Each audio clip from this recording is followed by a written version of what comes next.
नमस्कार, आप देख रहे हैं अनंत ज्ञान और मैं रीत हाजिर हूं दिन भर की बड़ी अपडेट्स के साथ। हिमाचल प्रदेश सरकार की अपना परिवार सुखी परिवार योजना अब जमीनी स्तर पर लागू होने जा रही है।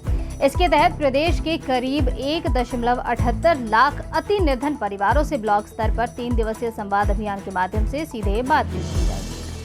ये अभियान 8 अगस्त तक चलेगा, जिसमें स्थानीय विधायक और प्रशासन परिवारों की शिक्षा, स्वास्थ्य, रोजगार, आवास और आजीविका से जुड़ी समस्याएं जानेंगे। सरकार का उद्देश्य गरीब परिवारों की वास्तविक जरूरतों के आधार पर नई कल्याणकारी योजनाएं तैयार करना है और इस अभियान में उन करीब 85,000 आर्थिक रूप से कमजोर परिवारों को भी शामिल किया जा रहा है जो अब तक बीपीएल सूची से बाहर थे। सरकार के अनुसार पंचायत स्तर पर 8 चरणों में हुए सर्वे के बाद अति निर्धन परिवारों की संख्या करीब 1.78 लाख हो गई है। ग्रामीण विकास एवं पंचायती राज विभाग का कहना है कि संवाद अभियान से मिले सुझावों के आधार पर नई योजनाएं तैयार की जाएंगी ताकि जरूरतमंद परिवारों को आत्मनिर्भर बनाया जा सके। हिमाचल प्रदेश हाईकोर्ट ने पूर्व मुख्य संसदीय सचिव यानी सीपीएस को सरकारी आवास बनाए रखने की अनुमति देने के सरकार के फैसले पर कड़ी नाराजगी जताई है। अदालत ने ये कहा है कि नियम किसी व्यक्ति का चेहरा देखकर नहीं बनाए जा सकते। हाईकोर्ट ने मुख्य सचिव को व्यक्तिगत हलफनामा दाखिल करने और निर्देश देते हुए सरकार को कारण बताओ नोटिस जारी किया है कि इस फैसले पर रोक क्यों नहीं लगाई जाए। सुनवाई के दौरान हाईकोर्ट ने यह पाया है कि कैबिनेट ने 4 मई 2026 को 6 पूर्व सीपीएस के सरकारी आवास 14 नवंबर 2024 से नियमित करने का फैसला लिया था, जबकि हाईकोर्ट पहले ही उनकी नियुक्तियां रद्द कर चुका है। हाईकोर्ट ने मुख्य सचिव से ये भी पूछा है कि किसी विशेष छूट के अब तक मिलने में कितने मामलों में ये दी गई है और पूर्व सीपीएस पर सरकारी आवास में रहने की अवधि का कितना दंडात्मक किराया बनता है। मामले की अगली सुनवाई अब 19 अगस्त 2026 को होगी।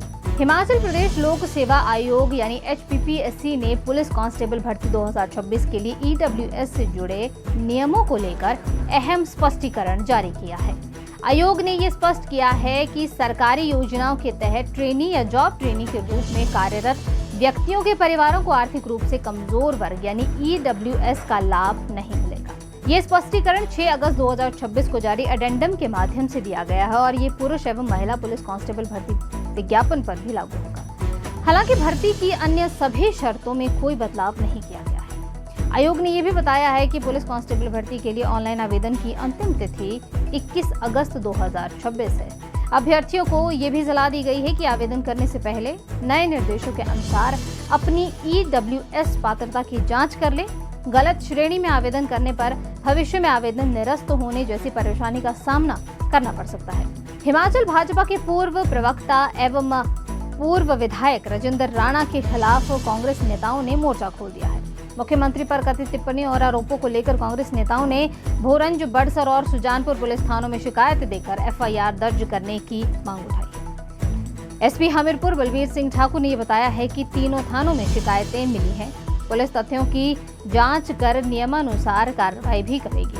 कांग्रेस का ये भी आरोप है कि हाल ही में पत्रकार वार्ता के दौरान राजेंद्र राणा ने मुख्यमंत्री और प्रदेश सरकार पर बेबुनियाद आरोप लगाए हैं, जिससे सरकार की छवि धूमिल करने की कोशिश की गई है। वहीं राणा ने अपनी प्रेस वार्ता में सरकार पर वित्तीय अनियमितताओं, भ्रष्टाचार और सरकारी प्रणाली को लेकर भी सवाल उठाए हैं। कांग्रेस नेताओं ने मामले में जांच कर कानूनी कार्रवाई की मांग की है। हमीरपुर से सांसद अनुराग ठाकुर ने मुख्यमंत्री सुखविंदर सिंह सुक्खू को पत्र लिखकर बाबा बालकनाथ मंदिर मार्ग पर चल रही मीट और शराब की दुकानों को हटाने की मांग की है। उन्होंने कहा है कि धार्मिक स्थल की ओर जाने वाले रास्ते पर ऐसी दुकानों की मौजूदगी से श्रद्धालुओं की भावनाएं आहत होती हैं। अनुराग ठाकुर ने कहा कि बाबा बालकनाथ मंदिर लाखों लोगों की आस्था का केंद्र है और हर साल बड़ी संख्या में श्रद्धालु यहाँ पहुँचते हैं। ऐसे में मंदिर मार्ग के आसपास धार्मिक माहौल और मर्यादा बनाए रखना भी जरूरी है। सांसद ने मुख्यमंत्री से प्रशासन को निर्देश देकर इन दुकानों को हटाने और श्रद्धालुओं की भावनाओं का सम्मान करने की मांग की है। उन्होंने उम्मीद जताई है कि प्रदेश सरकार इस मामले में जल्द उचित कदम उठाएगी। हिमाचल प्रदेश हाईकोर्ट ने मातृत्व अवकाश से जुड़े मामले में महत्वपूर्ण फैसला सुनाते हुए ये स्पष्ट किया है कि सरोगेसी के जरिए मां बनने वाली महिला कर्मचारी भी अन्य महिलाओं कर्मचारियों की तरह मातृत्व अवकाश की हकदार है। अदालत ने राज्य सरकार के उस आदेश को रद्द कर दिया है जिसमें याचिकाकर्ता को मातृत्व अवकाश देने से इनकार किया गया था। कोर्ट ने प्रदेश सरकार को निर्देश दिए हैं कि महिला कर्मचारी को दोनों बच्चों के जन्म के बाद 180 दिनों का मातृत्व अवकाश दिया जाएगा और रोका गया तो वेतन भी 2 महीने के भीतर दिया जाएगा। मामले में डॉक्टर जूही मनहास ने अदालत में याचिका दायर कर ये बताया था कि सरोगेसी के माध्यम से 2 बच्चों की कमिश्निंग मदर बनी थी। उन्होंने नियमानुसार मातृत्व अवकाश की भी मांग की, लेकिन सरकार ने नियमों का हवाला देते हुए उनका दावा खारिज कर दिया। हाईकोर्ट ने ये कहा है कि मातृत्व सिर्फ बच्चे को जन्म देने तक सीमित नहीं है, बल्कि बच्चे की देखभाल और माँ बच्चे के भावनात्मक संबंध से भी जुड़ा है। इसलिए सरोगेसी से मां बनने वाली महिला को भी मातृत्व लाभ से वंचित नहीं किया जा सकता। हिमाचल में सेब सीजन के बीच बागवानों की समस्याओं को लेकर भाजपा ने कांग्रेस सरकार पर बागवानों को राहत देने की बजाय नए नियमों और नोटिस के जरिए परेशान करने का आरोप लगाया। भाजपा की प्रवक्ता संदीपनी महाजन ने यह आरोप लगाया है कि प्रदेश में सेब सीजन चरम पर होने के बावजूद भी सरकार बागवानों के हितों की अनदेखी कर रही है। उन्होंने कहा कि सेब कारोबार से जुड़े लाखों लोग हैं, लेकिन सरकार के नए फैसलों से बागवान की परेशानी बढ़ती जा रही है। संदीपनी महाजन ने पैकिंग के लिए 30 गनी बैग खरीद की सीमा पर सवाल उठाते हुए कहा कि जिन बागवानों के पास सैकड़ों पेटी सेब की पैदावार है, उनके लिए ये व्यवस्था व्यवहारिक नहीं है। उन्होंने सरकार के इस फैसले को वापस लेने की भी मांग की है। उन्होंने एचपीएमसी और एपीएमसी के कलेक्शन सेंटर्स की व्यवस्था पर भी सवाल उठाए हैं और कहा है कि सरकार को बागवानों का भुगतान समय पर सुनिश्चित करना चाहिए। भाजपा ने ये चेतावनी दी है कि अगर बागवानों की मांगों पर जल्द कार्रवाई नहीं हुई तो पार्टी उनके समर्थन में आंदोलन करेगी। हिमाचल प्रदेश के बिलासपुर जिले में माइनिंग प्रभावित क्षेत्रों के सरकारी स्कूल अब आधुनिक शिक्षा की नई मिसाल बनने जा रहे हैं। जिला प्रशासन ने बरमाणा और कोलडैम क्षेत्र के 5 सरकारी स्कूलों को स्मार्ट स्कूल का रूप विकसित करने की योजना शुरू कर दी है। इन स्कूलों में पढ़ने वाले बच्चों को अब सिर्फ किताबों तक सीमित नहीं रहना पड़ेगा, बल्कि वे आर्टिफिशियल इंटेलिजेंस यानी AI, smart classroom, digital learning और स्मार्ट टैबलेट जैसी आधुनिक सुविधाओं के जरिए पढ़ाई कर सकेंगे। उपायुक्त राहुल कुमार ने यह बताया है कि जिला खनिज प्रतिष्ठान निधि यानी डीएमएफ के तहत प्रत्येक स्कूल को 20-20 लाख रुपए स्वीकृत किए गए हैं और इस राशि से स्मार्ट पैनल, एआई डैशबोर्ड और डिजिटल शिक्षा की सुविधाएं विकसित की जाएंगी। प्रशासन का लक्ष्य है कि माइनिंग प्रभावित क्षेत्रों के बच्चों को भी शहरों जैसी आधुनिक और गुणवत्तापूर्वक शिक्षा मिल सके। शुरुआत में 8वीं तक के विद्यार्थियों को इस योजना से जोड़ा जाएगा। सफल रहने पर इसे जिले के अन्य स्कूलों में भी लागू किया जाएगा। हिमाचल प्रदेश के जनजातीय जिला किन्नौर के लिए एक बहुत ही गर्व की खबर है।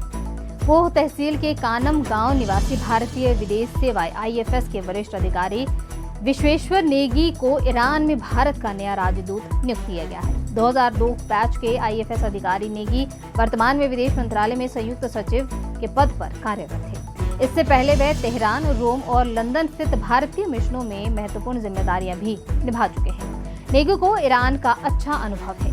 वे पहले तेहरान में द्वितीय सचिव राजनीतिक के रूप में सेवाएं दे चुके हैं और फारसी भाषा के भी अच्छे जानकार हैं। उन्होंने विदेश मंत्रालय के अलावा रक्षा मंत्रालय में भी संयुक्त सचिव यानी कि अंतर्राष्ट्रीय सहयोग की जिम्मेदारी भी संभाली है। विश्वेश्वर नेगी ने हिमाचल प्रदेश विश्वविद्यालय से अर्थशास्त्र और लोक प्रशासन में स्नातकोत्तर किया है। उनकी नई नियुक्ति को भारत ईरान संबंधों के लिहाज से अहम माना जा रहा है। हिमाचल प्रदेश में मानसून ने एक बार फिर अपना रौद्र रूप दिखाया है। महज 38 दिनों में बारिश और आपदा से जुड़ी घटनाओं में प्रदेश में अब तक 142 लोगों की मौत हो चुकी है, जबकि 224 लोग घायल हुए हैं और 2 लोग अभी भी लापता हैं। प्रदेश में अब तक 797 करोड़ रुपए के नुकसान का आकलन किया गया है। स्टेट इमरजेंसी ऑपरेशन सेंटर की रिपोर्ट के अनुसार इस अवधि में 293 घर क्षतिग्रस्त हुए हैं, जिनमें कई पूरी तरह से ध्वस्त हो गए हैं। इसके अलावा 11 दुकानें और 183 पशुशालाएं भी नष्ट हुई हैं। सबसे ज्यादा असर कांगड़ा जिले में देखने को मिला है। मानसून के दौरान हुई मौतों में सबसे अधिक 78 लोगों की जान सड़क हादसे में जा चुकी है। भूस्खलन, बाढ़, चट्टान गिरने और अन्य घटनाओं ने भी लोगों की जान ली है। कांगड़ा में सबसे ज्यादा 21 मौतें दर्ज की गई हैं, जबकि कुल्लू में 20 और शिमला व लाहौल स्पीति में 18 लोगों की मौत हुई है। प्रदेश में मानसून अभी भी सक्रिय है। ऐसे में आने वाले दिनों में बारिश से नुकसान का आंकड़ा और बढ़ने की संभावना भी जताई जा रही है। फिलहाल इस बुलेटिन में इतना ही। बाकी की तमाम जानकारी के लिए आप जुड़े रहिए आनंद ज्ञान।